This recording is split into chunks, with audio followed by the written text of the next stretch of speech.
Les Fleurs du Mal mettent en scène le parcours d'une âme prisonnière de l'enfer terrestre et qui tente par tous les moyens de s'en échapper, de sortir de ce que Baudelaire nomme le spleen en s'en remettant à l'idéal.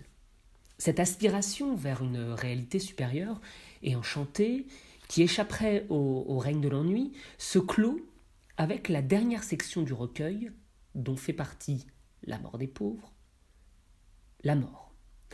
En effet, il s'agit pour l'âme de mener une ultime expérience, de tendre vers un nouveau voyage, celui de la mort.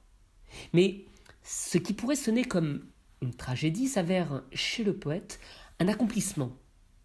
Et si la mort était en fait le seul idéal et la seule joie à notre portée? C'est la mort qui console, hélas, et qui fait vivre.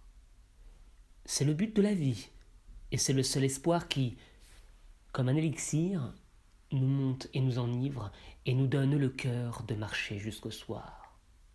À travers la tempête et la neige et le givre, c'est la clarté vibrante à notre horizon noir, c'est l'auberge fameuse inscrite sur le livre où l'on pourra manger et dormir et s'asseoir. C'est un ange qui tient dans ses doigts magnétiques le sommeil et le don des rêves extatiques et qui refait le lit des gens pauvres et nus.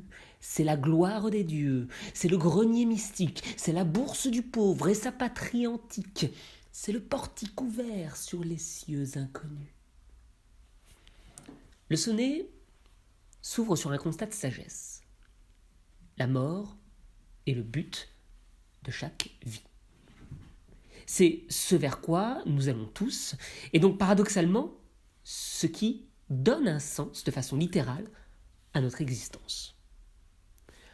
Aucun drame en cela pour Baudelaire, mais au contraire, une consolation qui s'approcherait de l'ivresse, d'où la comparaison, dans le premier quatrain, à un élixir.